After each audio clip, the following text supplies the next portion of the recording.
out at former FBI Director James Comey after his new book came out. But Comey's attacks on the president are much more extraordinary. As Bloomberg View columnist Noah Feldman puts it, quote, Comey's efforts embody a paradox. On the one hand, he wants to reassert the authority of the nonpartisan, non-politicized law enforcement community, of which he is a lifelong member. On the other hand, by taking on Trump in such explicit terms, Comey opens himself to being seen as a pure partisan. Look, it's a tricky balance for Comey. He doesn't want to remain silent, but speaking out automatically leads President Trump's defenders to question his credibility. And it's not just Comey caught in this trap. Whether it's law enforcement or us in the news media, lawmakers remain silent and look like you're acquiescing. Speak up and be attacked as a partisan. Well, joining me now is someone who thinks a lot about these issues. Ron Fournier is a longtime friend of the show, personal friend of mine, former political columnist, who's now president of a public relations firm in Michigan. He's left journalism, so he claims, which makes him now an ombudsman to tell us all what to do now. Mr. Fournier, hello, sir. How you doing, buddy? I'm good. I got to think this column probably hit you the same way it hit me. It was, I thought, a very smart observation. Yep. It's a trap. I always tell people, I'm aware it's a trap. It doesn't matter. The trap was built around me. Walk into it, it just is.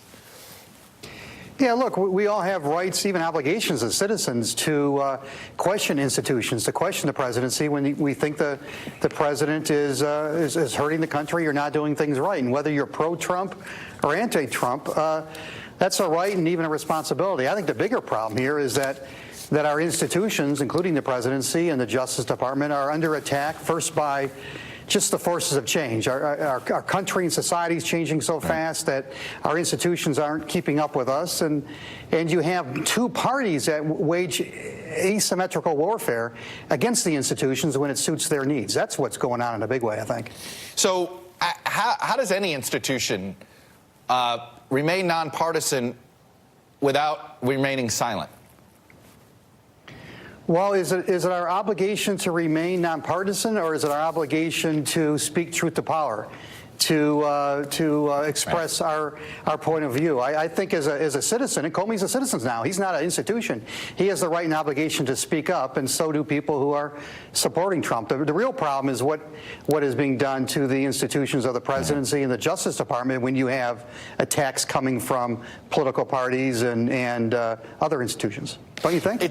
It seemed, well, it does, but, you know, it seems that the trap Comey did fall into a trap. He saw the partisan attacks, and he saw himself as like, I've got to protect this institution, and he overcorrected.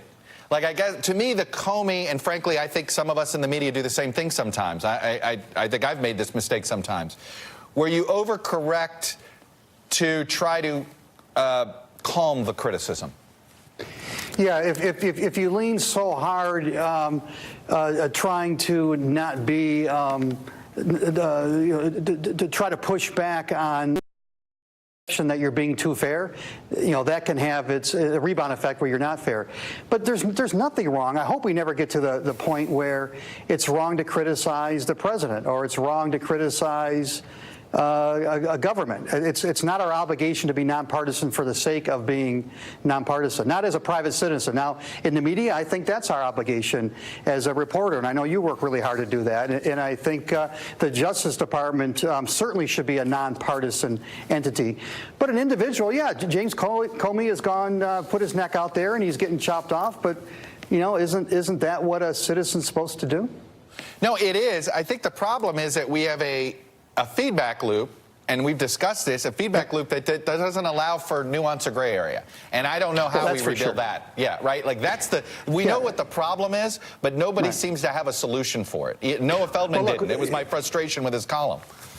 Well, you and I started our career when we were gatekeepers, when there was a common set of facts, a common truth, a common sense of shame. That is all gone. I don't know how you put the toothpaste back in the tube. And in the old ways, even look at Comey. Back in 2000, what was it, 2006? Kind of in a different era. He was seen by all of us. He was seen by the gatekeepers as somebody who was nonpartisan and did the right thing with Ashcroft. Now, no matter what he does, he's going to be attacked by one side because he's gone too far or he hasn't gone far enough. So we don't have that gatekeeper gatekeeper mentality now. Now we have the wild, wild west of public opinion. Everyone is a publisher, and everybody is going to attack anybody who doesn't take their side. And yes, he's in that trap, if you want to call it.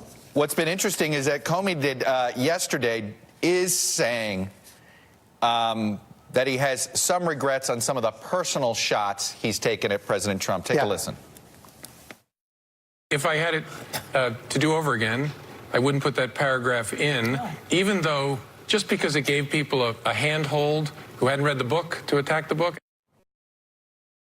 Now, see, this goes to that other phenomenon here. Look, Comey did what he did on announcing the Clinton non-charges at the time because he thought he was going to try to keep the FBI above politics, but he made a political decision to go above politics, and even there, in his regret, he's saying, well, I only regret it because others are using it.